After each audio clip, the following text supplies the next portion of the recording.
desde Guatemala en Centroamérica, para las naciones.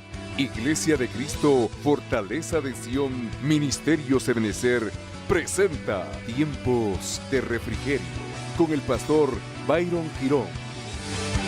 Un programa donde a la luz de la palabra recibiremos las bendiciones que Dios tiene preparadas para ti y tu familia. Bienvenidos.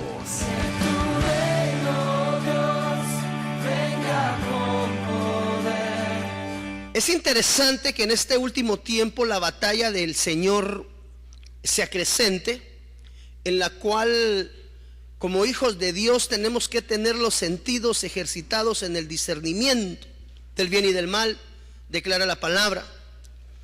Comprendimos acerca de que la Biblia nos enseña que cuando el pueblo de Dios salió de Egipto y se conducía hacia la tierra de la promesa, declara la Biblia que en medio del pueblo venía mezclada una congregación promiscua, se llama.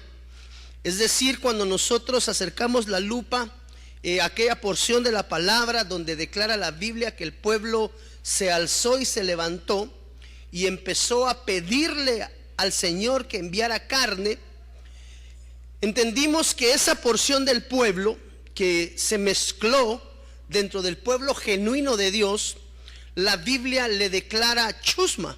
Así lo declara exacta y literalmente la Biblia. Y la chusma que venía mezclada en medio del pueblo, de alguna manera tentó al pueblo de Dios para rebelarse en contra de Dios y pedir carne. Comprendimos que la Biblia, amado hermano, nos enseña acerca también de aprender a cuidarnos acerca de los falsos. Cuando la palabra de Dios habla de los falsos, pudimos entender a la luz de la palabra que existen diferentes falsos mezclados dentro de la iglesia. Por ejemplo, vimos que en Gálatas capítulo 2 versículo 4 la Biblia habla acerca de falsos hermanos introducidos secretamente. Gálatas 2:4, que se habían infiltrado para espiar, dice acá, la libertad que tenemos en Cristo Jesús, a fin de someternos a esclavitud. Entonces pudimos ir identificando. Le voy a dar únicamente las escrituras para que usted las pueda apuntar. Gálatas 2:4 nos habla acerca de los pseudodadelfos, que son los falsos hermanos, G5569. Segunda de Pedro nos habla acerca de los falsos maestros, Segunda de Pedro capítulo 2 versículo 1, pero se levantaron falsos profetas entre el pueblo, así como habrán falsos maestros. Hemos entendido también que Segunda de Corintios 11:13 habla acerca de los falsos apóstoles. Primera de Juan capítulo 4 versículo 1 nos enseña acerca de los falsos profetas o los pseudoprofetas, que son los falsos profetas. Marcos 13:22 dice: porque se levantarán falsos cristos. Y nos habla también Primera de Corintios 15:15 acerca de los falsos testigos.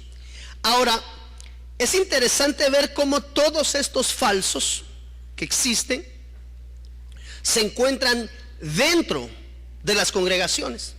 Por eso es importante entender, amado hermano, y explicábamos a la luz de la palabra en el primer servicio, cómo nosotros debemos de aprender a ejercitar los sentidos espirituales para discernir lo que es bueno y lo que no es bueno. ¿Derivado de qué? De que no toda iglesia en la cual veamos el nombre colocado en la parte frontal que dice Iglesia de Cristo, necesariamente tiene la presencia de Dios dentro de ella. Ya que dentro de estos últimos tiempos, una de las labores primordiales de la iglesia de Cristo, la verdadera y la genuina iglesia de Cristo, es el discernir a aquellos que se han de llamar o que se hacen llamar. Así como en el libro de Efesios ha sido establecido el ministerio quíntuple: apóstoles, profetas, evangelistas, pastores y maestros. Hemos estudiado a la luz de la palabra cómo se levanta una antítesis del ministerio quíntuple. los que se hacen llamar apóstoles, los que dicen ser maestros, los que dicen ser profetas, y a todos ellos la Biblia nos exhorta a nosotros a examinar los espíritus, discernir los espíritus. El discernimiento es sencillo, es la separación de lo que es espiritual de lo que es carnal. Y cuando nosotros vemos en Mateo donde el Señor dice: tú eres Pedro y sobre esta roca edificaré la iglesia, pudimos entender, amado hermano, que existen características básicas que nosotros como pueblo de Dios debemos de discernir y separar lo que corresponde al espíritu de lo que corresponde a lo que no es del espíritu. Entonces, cuando la palabra dice sobre esta roca edificaré, Jesús está hablando acerca de la edificación de índole espiritual. Por eso el Señor le decía a aquellos hombres: si ustedes levantan, mire, si ustedes botan ese templo, refiriéndose a él, en 3 días lo levantaré, refiriéndose a él en la dimensión de la edificación. Entonces, como hijos de Dios, explicamos en el primer servicio la autoridad que tenemos para separar en Dios, es decir, para juzgar. Pero entendimos que esa palabra juzgar no se circunscribe al juicio que trae murmuración, al juicio que trae de alguna manera crítica, sino que cuando hablamos de esa palabra juicio, hablamos acerca de el juicio que nos lleva al discernimiento, a la separación, que eso es permitido en Dios, el que nosotros podamos discernir aquella casa, aquel lugar donde nos estamos congregando. Porque en estos últimos tiempos, amado hermano, así como se levantan ministerios genuinos de Dios, hay otros ministerios con el calificativo de iglesia de Cristo, pero que no está siendo edificada sobre la roca. Y una de las características que comprendimos es que la edificación se da en la dimensión del espíritu. Entonces, la función primaria de los ministros hacia la iglesia es la edificación.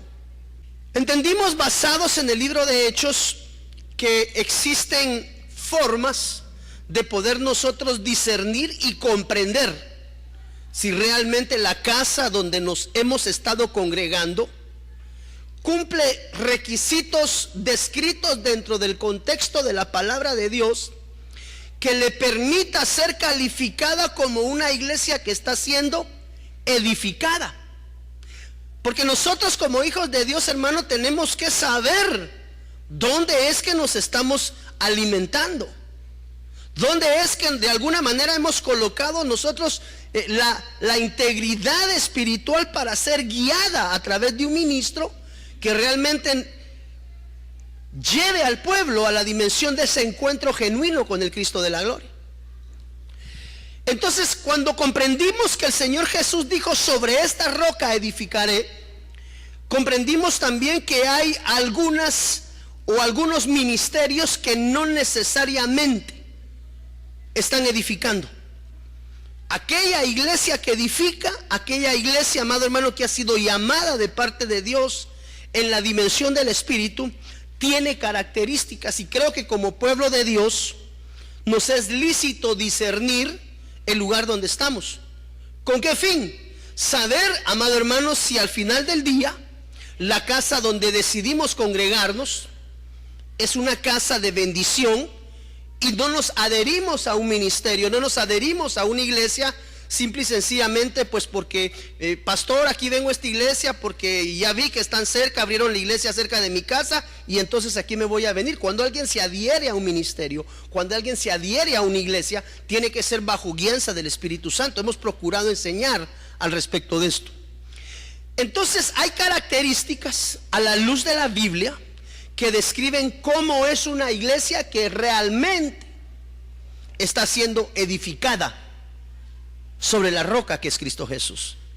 Hechos 2:40 nos enseña acerca del fundamento del establecimiento y una característica de edificación de la iglesia genuina del Dios.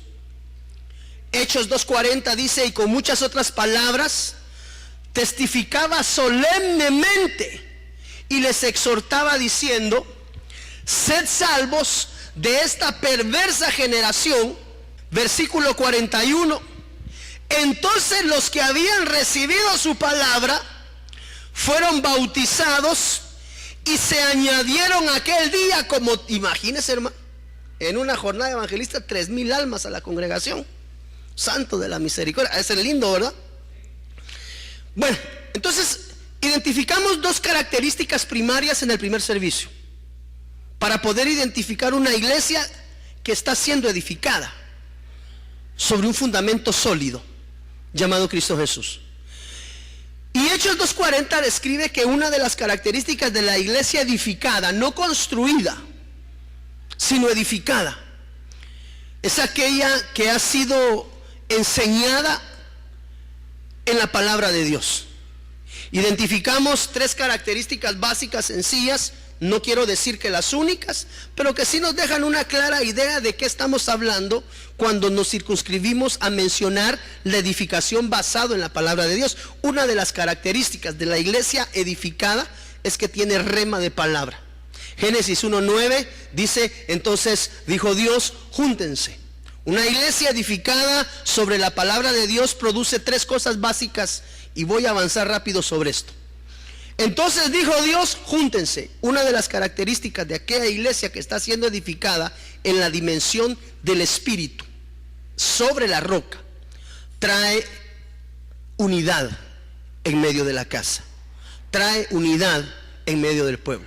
Característica número uno de una iglesia edificada sobre la roca es que tiene palabra de Dios revelada. Una iglesia que no tiene palabra revelada difícilmente va a poder permanecer, amado hermano.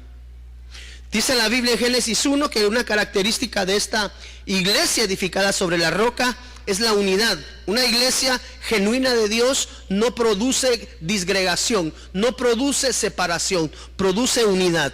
Génesis 1:14, entonces dijo Dios, haya lumbreras en la expansión de los cielos. Entendimos que una iglesia edificada en palabra produce luz, produce la separación de lo que es bueno y de lo que es malo. Quiere decir que una iglesia edificada sobre la roca confronta al ser humano con todos aquellos aspectos que le llevan a pecar y le exhorta y le motiva al cambio constante. Es decir, cuando la Biblia habla acerca de que se produjo lumbreras, separó la luz de las tinieblas. La iglesia edificada sobre la roca le enseña al pueblo a discernir y a separar lo vil y menospreciado de lo santo de Dios. Génesis 1:20 dice: entonces Dios dijo, llénense las aguas de multitudes de seres vivientes y vuelen las aves sobre la tierra en la abierta expansión de los cielos. Una iglesia edificada produce llenura de sabiduría en medio de la casa, produce fortalecimiento de espíritu, produce un ánimo vehemente de seguir buscando la gloria de Dios y sobre todo produce bendición. Cuando la casa donde nosotros estamos no produce estos aspectos básicos, debemos de entender que son como una especie de pilares que identifican a una casa que está siendo edificada sobre la roca. No sé si me estoy dando a entender, amado hermano. Comprendimos a la luz de la palabra que la segunda característica de una iglesia edificada es una iglesia descrita en Hechos capítulo 2 versículo 40, y con muchas otras palabras testificaba solemnemente y les exhortaba diciendo: sed salvos de esta perversa generación. Entonces los que habían recibido su palabra fueron bautizados. Cuando la Biblia nos habla de bautismo, nos está hablando acerca de muerte. Tú y yo sabemos que la primera sepultura que nosotros recibimos en nuestra vida y la primera muerte que nosotros, o la primera ministración al alma que recibimos cuando venimos a los pies del Señor, es la que recibimos a través del bautismo en agua. Cuando el hombre viejo es sumergido en las aguas bautismales, dice la Biblia que emerge un nuevo hombre. Entonces, cuando la Biblia habla acerca del bautismo en agua, está hablando acerca de abandonar la vieja naturaleza. Una iglesia genuina, pues estamos hablando de discerniendo la iglesia que está siendo edificada. Entonces, la iglesia que es edificada sobre la roca enseña al pueblo a dejar, abandonar la vieja naturaleza que nos ha sido heredada a través de nuestros padres. ¿Cómo? A través, mire, Marcos 16:16 dice: el que creyere y fuere bautizado será salvo, mas el que no creyere será condenado. La iglesia de Cristo edificada tiene dos características primarias que quiero dejar ahorita sentadas para continuar. Número uno, palabra revelada de Dios que produce transformación. Y número dos, es una iglesia que practica el bautismo en agua, motivando al pueblo a morir a su vieja naturaleza, abandonar todo aquello que no edifica ni concierne al espíritu, sino dejando atrás todo aquello que concierne a lo que nos ha sido enseñado. Quiere decir que la iglesia de Cristo, que es edificada, mueve al pueblo a abandonar sus áreas de pecado. Si esas características no se marcan, la iglesia podrá tener el rótulo de iglesia de Cristo, pero la edificación no existe. Y la Biblia dice: sobre esta roca edificaré. Y las características primarias de la edificación es el establecimiento y el asentamiento de la doctrina. Amado hermano, dice la Biblia: edificaos pues sobre la doctrina de apóstoles y profetas. Entonces, una iglesia edificada tiene palabra de Dios de continuo y constante en un fluir, es decir, palabra que brota constantemente como ríos de agua viva, de donde viene el lavamiento. Por eso la Biblia dice: vosotros ya habéis sido lavados a través del lavamiento de la palabra. Entonces, dos características de una iglesia edificada, la cual tenemos que discernir, porque, amado hermano, tenemos que entender que no toda la iglesia que dice iglesia de Cristo tiene Dios en medio de ellos.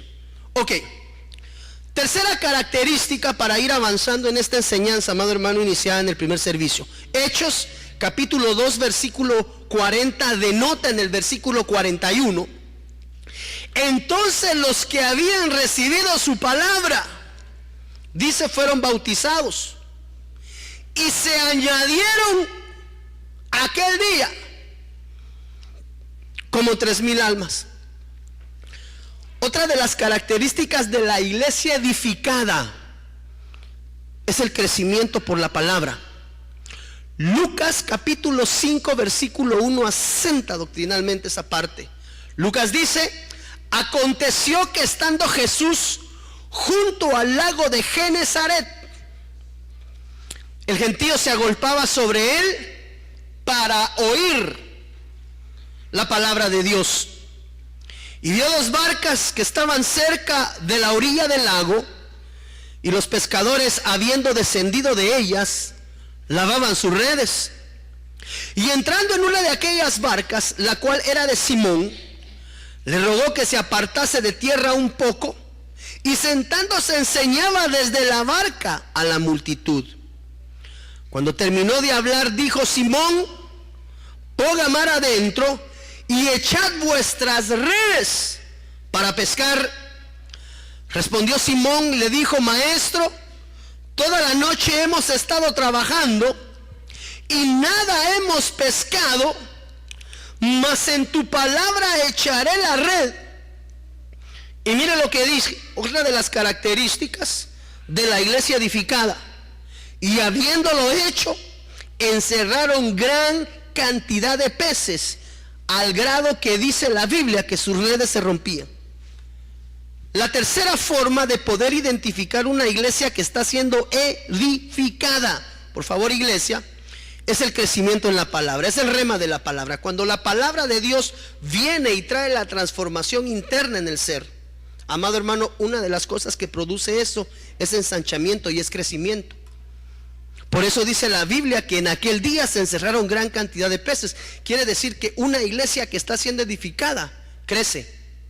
Una iglesia que está siendo edificada, dice la Biblia, que se añaden constantemente aquellos los cuales el Espíritu, diga conmigo por favor, el Espíritu añade a la iglesia.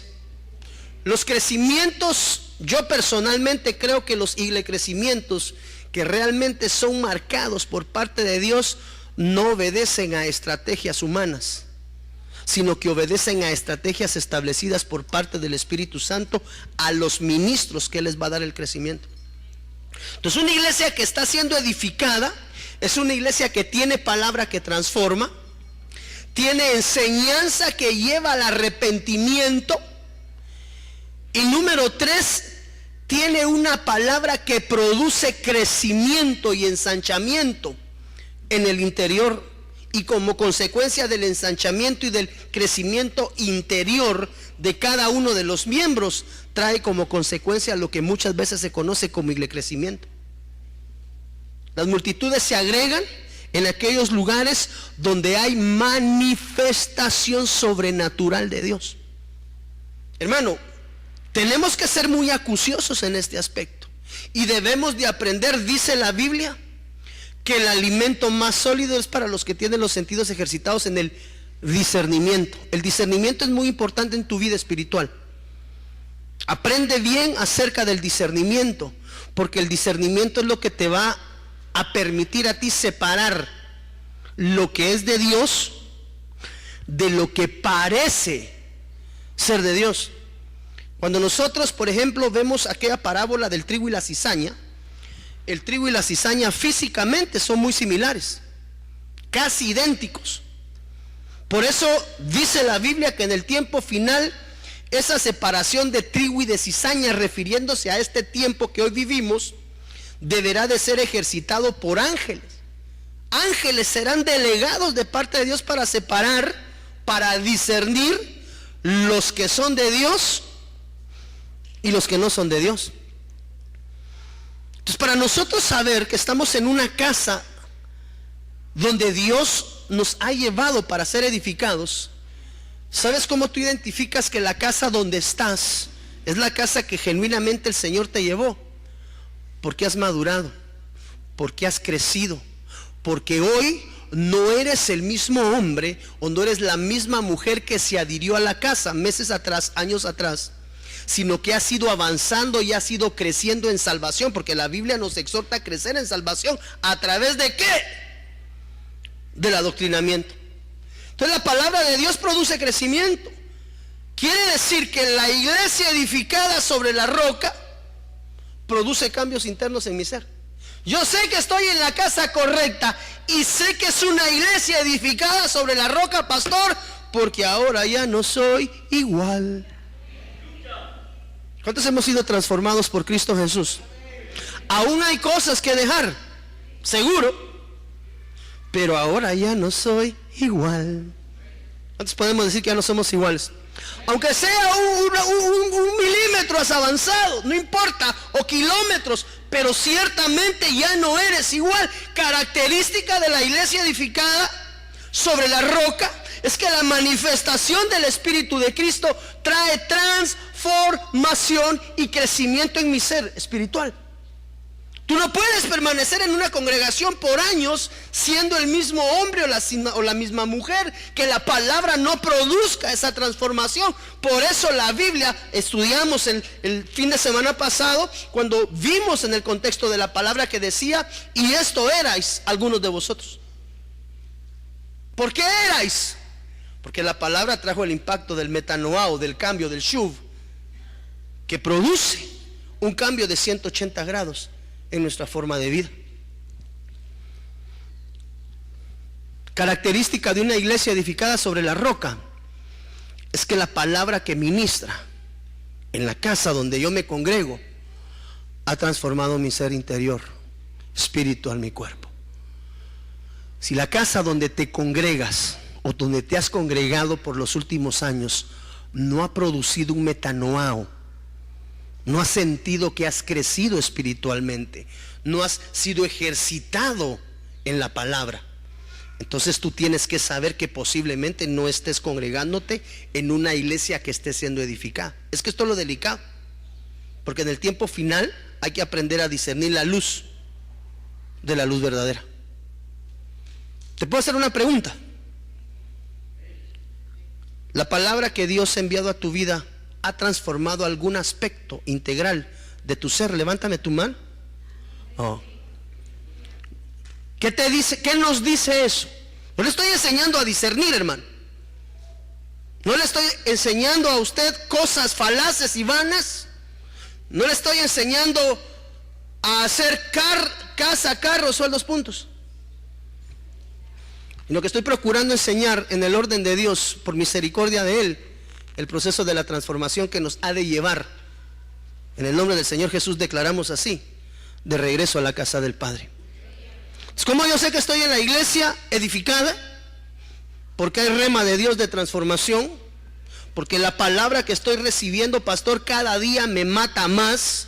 ¿Cómo así? Sí, cada día mata más la humanidad que hay en mí, produciendo un hombre nuevo, un hombre espiritual. Y número 3, pastor, en esta casa yo he aprendido más en 6 meses que lo que aprendí en 10 años, donde mucho tiempo me congregué. Esa es una frase muy recurrente. ¿Por qué? Porque donde Dios opera, donde la iglesia realmente está edificando, produce cambios. Esa es la idea del evangelio. Hombres nuevos y mujeres nuevas, con la luz de la palabra a sus pies. Característica número 4 de una iglesia edificada. Mira, Josué, Hechos capítulo 2, versículo 42, versión Las Américas.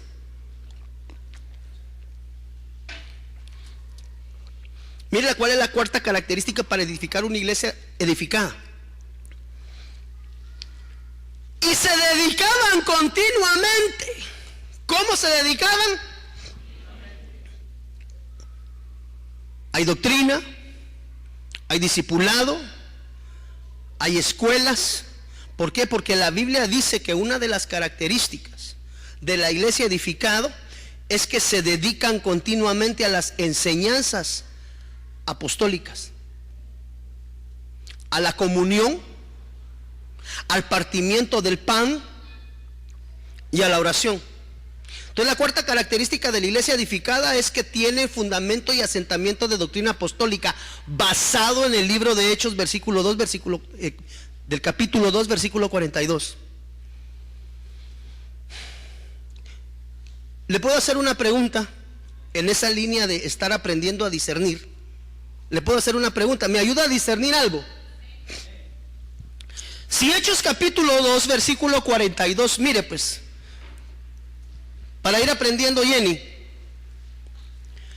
si Hechos 2:42 dice que se dedicaban continuamente a las enseñanzas de los apóstoles,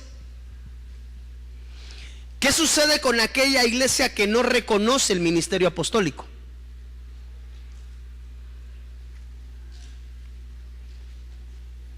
Porque aquí dice que una de las características de la iglesia edificada sobre la roca es que se dedican de continuo al fluir de la enseñanza apostólica.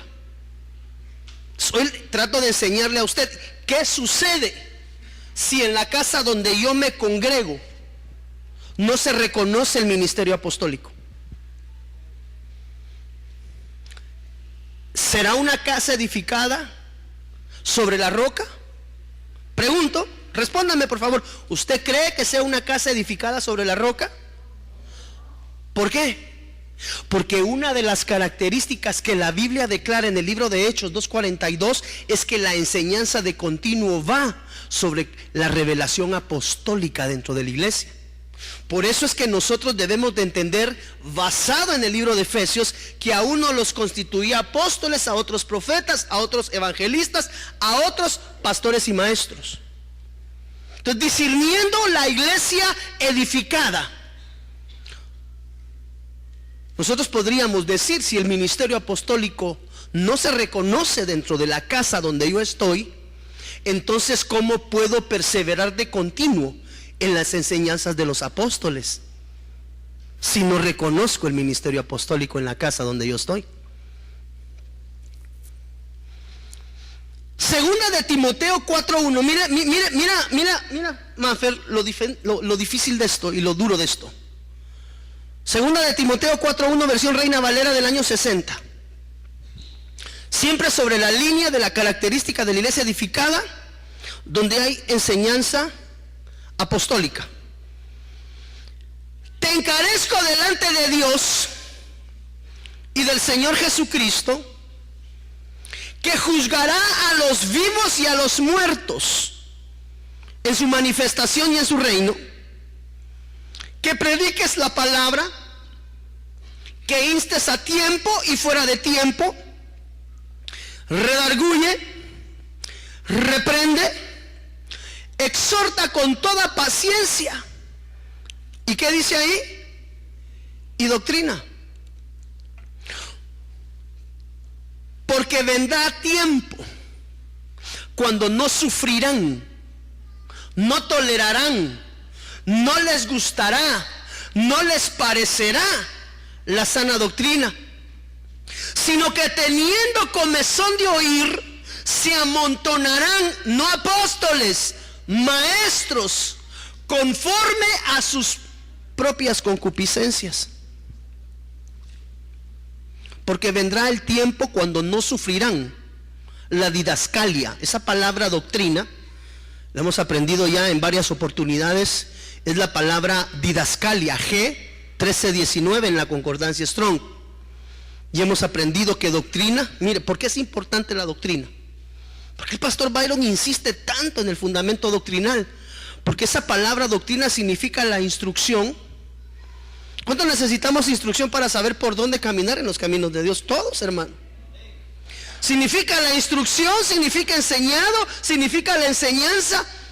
Pero esta es la parte que más me llama la atención. Doctrina significa mandatos que regulan un patrón de vida. Entonces la iglesia edificada sobre Cristo persevera sobre la enseñanza apostólica. ¿A través de qué? Del fundamento doctrinal. Porque la Biblia dice edificados pues, no dice construidos pues. ¿Qué dice? ¿Cómo se edifica? Sobre la doctrina de los apóstoles y profetas.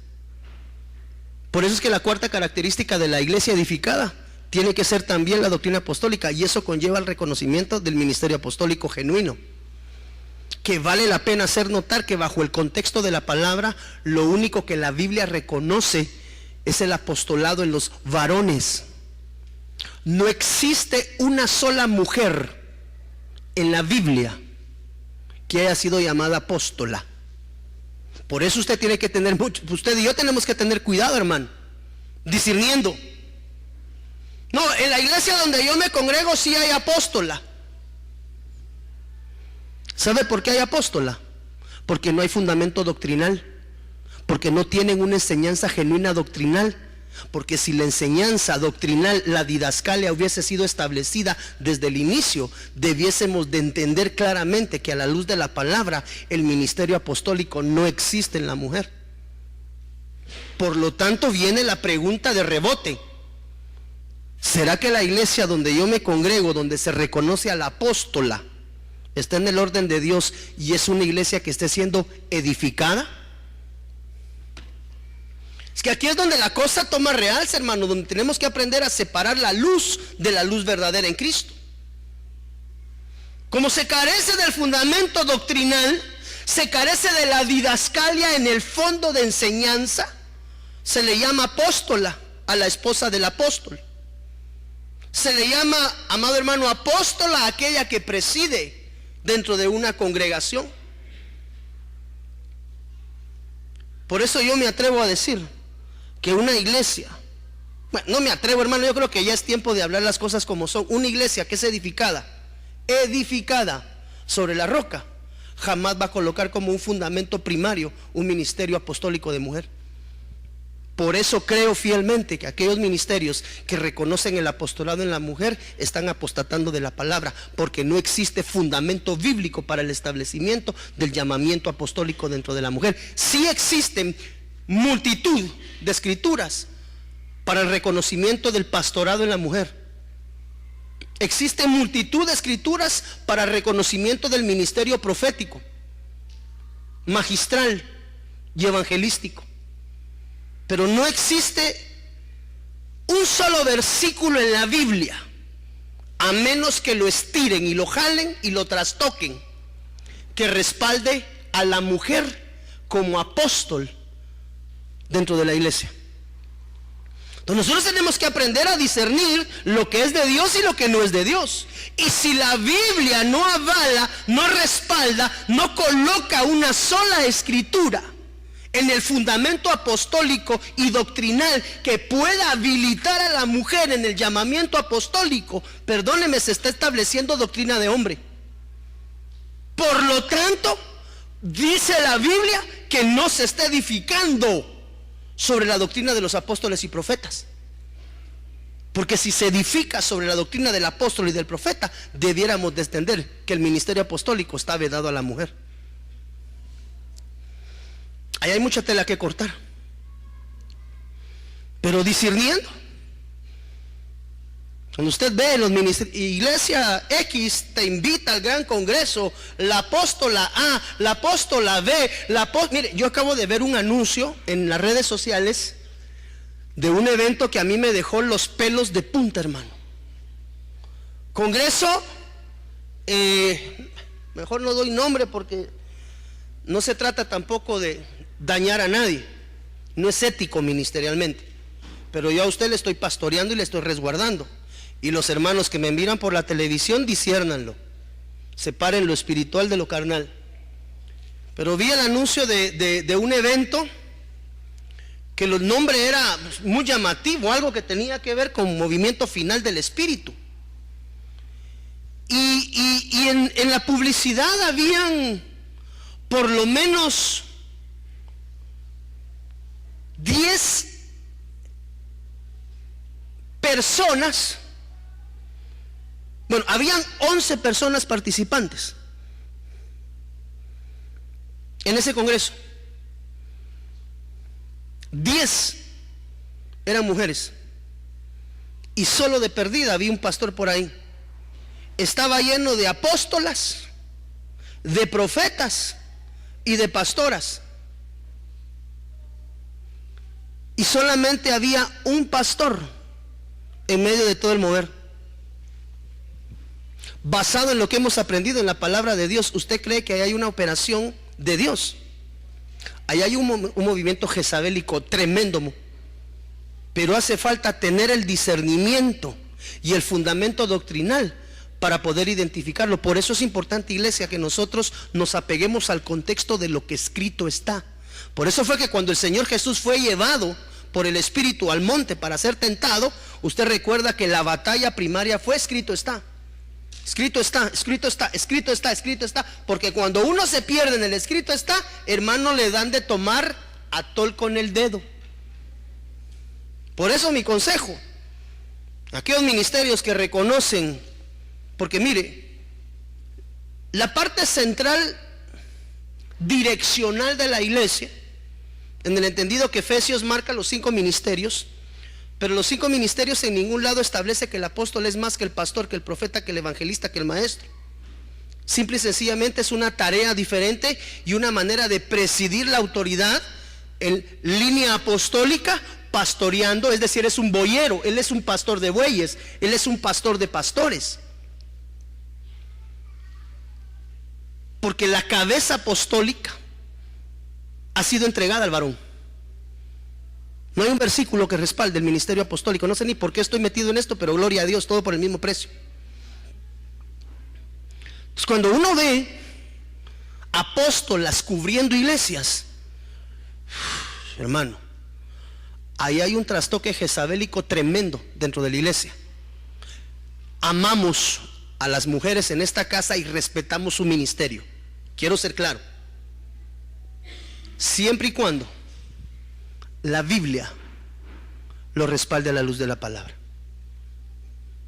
Pero si no hay versículo que respalde el establecimiento de la mujer apóstola, ¿cómo yo le voy a enseñar a usted acerca de una didascalia que no está respaldada con la Biblia?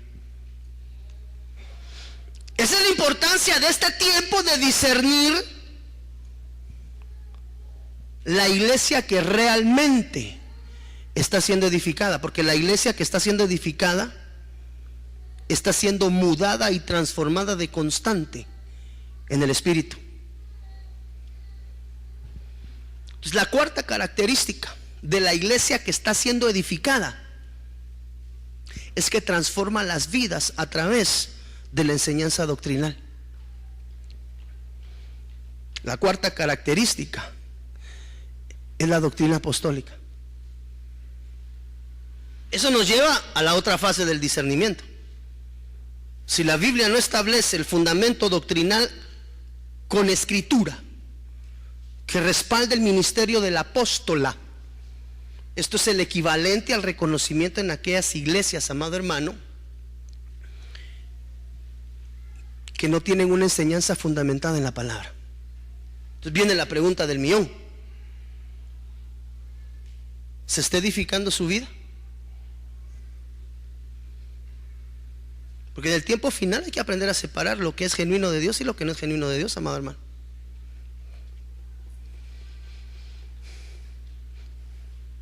Si no reconocen, mire pastor, la iglesia donde yo me congrego no reconoce el ministerio apostólico. Dice que los apóstoles se terminaron con Pablo. Bueno, y entonces ¿cómo se puede dedicar uno de continuo a las enseñanzas de los apóstoles? Hechos capítulo 2, versículo 42. Siempre sobre esa misma base. Y se dedicaban, ¿qué dice? Continuamente. Tito 2:1 dice: pero en cuanto a ti, enseña lo que está de acuerdo con la sana doctrina. Tito 1:9 dice: reteniendo la palabra fiel que es conforme a la enseñanza, para que sea capaz también de exhortar con sana doctrina y refutar a los que la contradicen. Eso dice Tito 1:9. Quiere decir que la continuidad doctrinal implica enseñanza de sana doctrina y exhortación con sana doctrina. Romanos 6:17, mire hermano, dice: pero gracias a Dios que aunque erais esclavos del pecado, erais, pasado, esto erais algunos, os hicisteis obedientes de corazón a aquella forma de doctrina a la que fuisteis entregados. Quiere decir que otra de las cosas que produce la doctrina es obediencia. Cuando la palabra de Dios habla acerca del fundamento establecido a través de la doctrina apostólica, habla también acerca de la continuidad doctrinal. Eso implica enseñanza, exhortación, obediencia. Y primera de Timoteo capítulo 4 versículo 16 en la versión BRB dice: ten cuidado de ti mismo y de la doctrina. O sea que de la doctrina hay que tener cuidado. Ten cuidado de ti mismo y de la doctrina. Sé diligente en esto, porque si así lo hicieres, iglesia, a ti mismo te salvarás y a los que te oyen. Quiere decir que la carencia de fundamento doctrinal, en vez de traer salvación, puede traer perdición. De ahí es donde sale aquella frase que la doctrina no salva, pero sí pierde. Porque un mal fusilamiento doctrinal, amado hermano, puede traer consecuencias.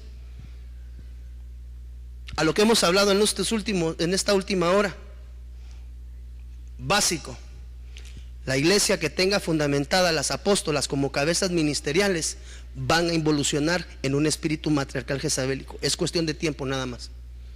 ¿Por qué? Porque no es bíblico. Sencillo. Ah, no, pero es que el mover es diferente, la dispensación es diferente. Lo que quiera, si no tiene P de imprenta, no se puede enseñar. Es que es la nueva revelación de parte del Espíritu a nuestro ministerio, pastor. Lo entiendo, que Dios los bendiga, pero si no tienen pie de imprenta, no lo vengan a enseñar. Por eso la Biblia dice, fundamentados pues sobre la doctrina de los apóstoles y los profetas.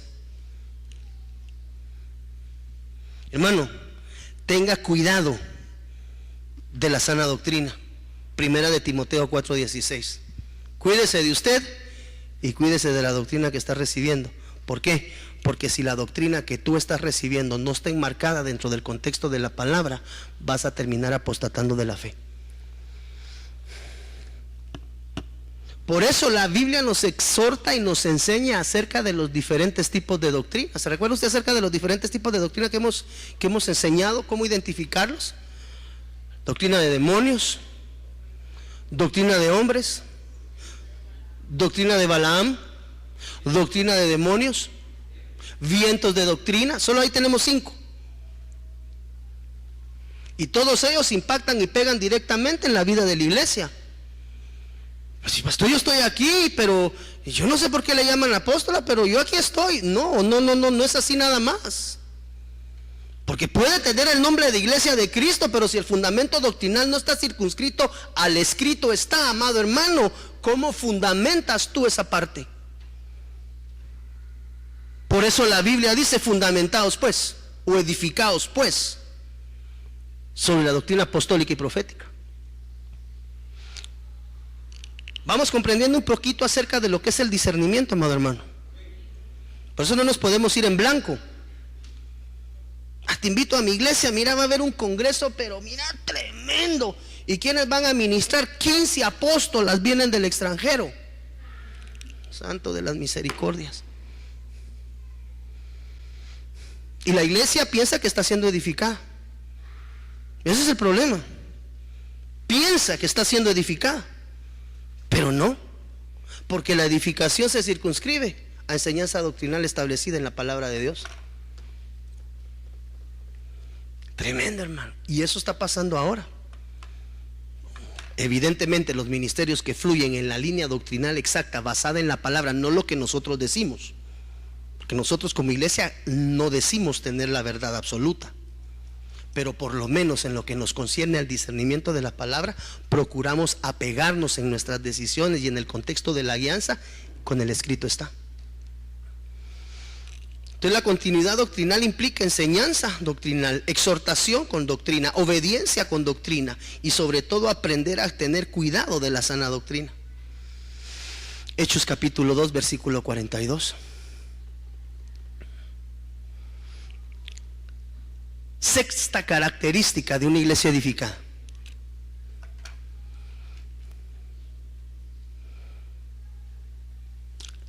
Siempre en Hechos capítulo 2 versículo 42 dice: y se dedicaban continuamente a las enseñanzas de los apóstoles, a la comunión, al partimiento de pan y a la oración. Quiere decir que la sexta característica de una iglesia genuina de Dios es la motivación al pueblo a tener comunión con Dios a través de la oración. Te enseñan a orar, te enseñan la importancia de tu tiempo devocional diario de oración hacia el Señor. Una oración del lugar santísimo, porque hemos aprendido acerca de las 3 dimensiones de la oración. No es lo mismo la oración de atrio que la oración del lugar santo, que la oración del lugar santísimo. Son 3 dispensaciones y 3 dimensiones diferentes. Y la Biblia dice que la iglesia que es edificada crece en oración y en comunión. ¿Qué es la adoración? Oración es el regocijo en el espíritu por lo que Dios es, no por lo que te da, ni por lo que te dará, sino por quien es, su excelencia. La oración del lugar santísimo es una oración en el espíritu que fluye con la ayuda del Espíritu Santo. Es muy diferente a la oración del atrio, amado hermano. Usted sabe que en la oración de atrio lo único que se presenta es queja y lloro, gemido y lamento. Una oración del lugar santísimo es una oración que fluye en la dimensión del Espíritu. Ahí se manifiesta la gloria shekinah, la luz de la presencia en la adoración. Esa está descrita en Apocalipsis 1:10 y en 2 de Corintios 12, 2 y 3. Entonces la iglesia, para yo identificar que la iglesia donde yo me estoy congregando es una iglesia que realmente está siendo edificada en la roca, Cristo, te motivan a orar constantemente y en todo tiempo. Por cierto, pregunta: ¿cuántos seguimos orando a las 3 de la mañana? ¿Cuántos seguimos despertándonos a las 3 de la mañana? Si te estás despertando a las 3 de la mañana y lo que piensas es que es insomnio, hoy te digo que no. Es el Espíritu Santo que te está motivando a intimidad con Él. Si usted se empieza a despertar de pronto, son las 3 menos 2 minutos, esa es la cita con tu Santo Espíritu de Dios, que quiere tener comunión contigo. La iglesia de Dios te exhorta y te motiva a buscar en intimidad la comunión con tu Rey a través de una oración del lugar santísimo, porque la oración del lugar santísimo se rinde delante del Rey. Hay regocijo de espíritu. La oración del lugar santísimo es una oración en el espíritu.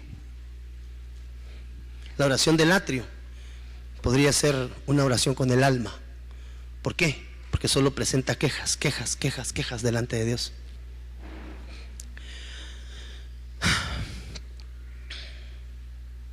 Dice acá que hay partimiento de pan. ¿Qué es el partimiento de pan? Mire. Esto sí lo tengo que cortar así, bien chilero. En nombre de Jesús. ¿Qué es partimiento de pan? Ayúdeme usted, para que vean los hermanos en la televisión que usted está compenetrado en esto. ¿De qué habla el partimiento del pan? ¿De qué? Perdón, dígalo fuerte. Santa Cena. Ahora le vengo a preguntar, y para ti que me estás viendo por la televisión, una iglesia que restringe, veda, limita, niega la Santa Cena al pueblo de Dios, diciéndole: usted es un pueblo pecador, usted es un pueblo adúltero, usted es un pueblo con faltas, con defectos, usted no merece la sangre del Cordero, usted no merece que en esta iglesia le demos Santa Cena. Y que por decisión unilateral de un pseudo, porque puedo aseverar que es pseudo ministro, le niegue la administración de la Santa Cena al pueblo. Pregunto, usted que tiene sus sentidos ejercitados en el discernimiento, ¿usted cree que esa es una iglesia edificada por Cristo o edificada en Cristo? ¿Por qué?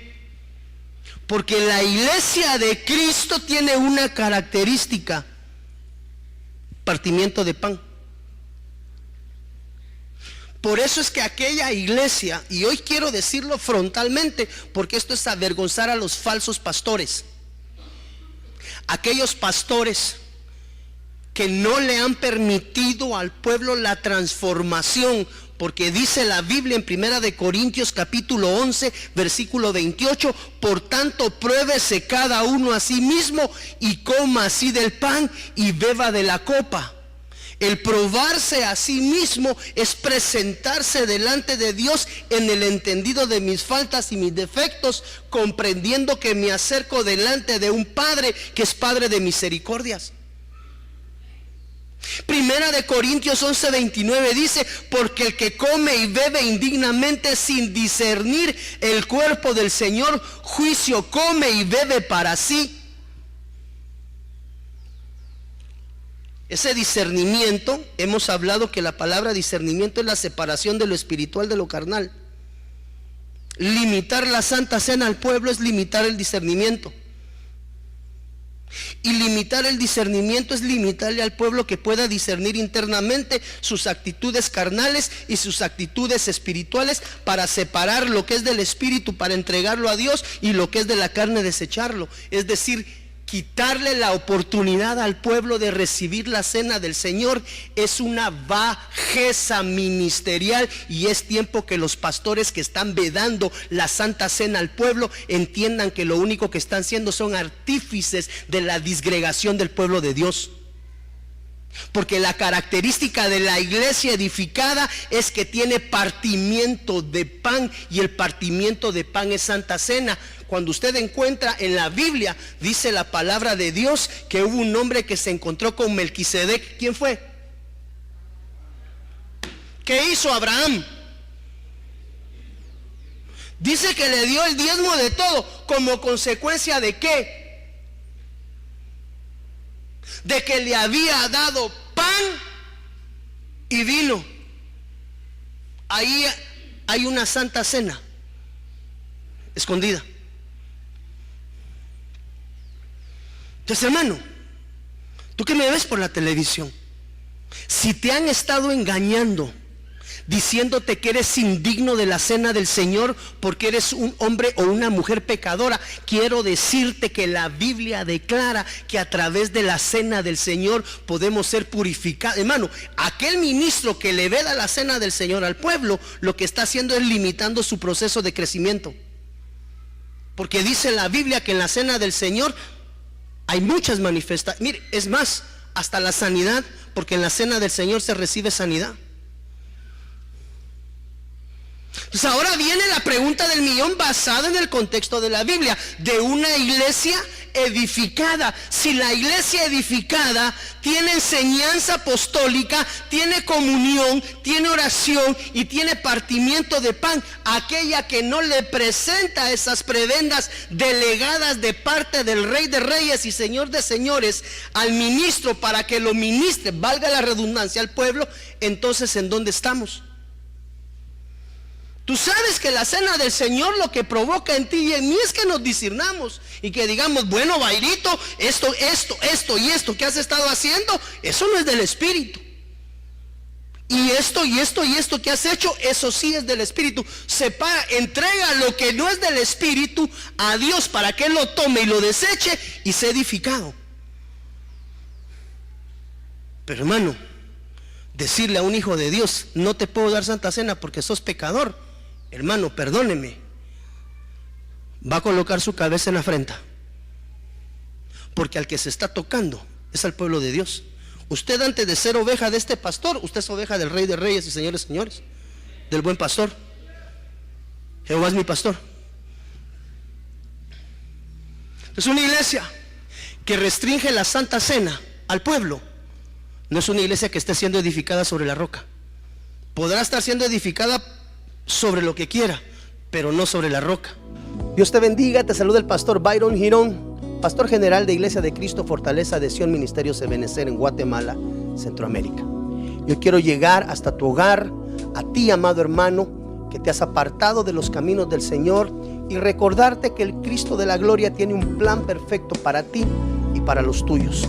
Motivarte y exhortarte a que retomes tu llamamiento en el Señor, recordando la palabra de Él que dice que Él es Padre de misericordias, y decirte que si no tienes una casa donde congregarte, en Iglesia de Cristo Fortaleza de Sion, una casa que adora y busca el rostro de Dios, tiene las puertas abiertas para ti y los tuyos, motivando y exhortarte en estos tiempos finales a que cada día busques más el rostro de Dios. Que Dios te bendiga rica y abundantemente. Hasta la próxima. Desde Guatemala en Centroamérica, para las naciones, Iglesia de Cristo Fortaleza de Sion Ministerios Ebenecer presentó Tiempos de Refrigerio con el pastor Byron Girón. Un programa donde a la luz de la palabra recibiste las bendiciones que Dios tenía preparadas para ti y tu familia. Hasta la próxima. Dios te bendiga. Para ponerte en contacto con nuestro ministerio, Iglesia de Cristo Fortaleza de Sion Ministerios Ebenecer, escríbenos a byrongironfds@gmail.com o búscanos en Facebook como Fortaleza de Sion, o visítanos en nuestro auditorio central en Calzada Roosevelt, 34 Avenida 182, Zona 7, Colonia Toledo. En nuestros horarios: miércoles 9 a.m. servicio de damas, 7 p.m. servicio general, domingo 7:30 y 10 a.m. servicio general. Será una bendición recibirte a ti y tu familia. Te esperamos.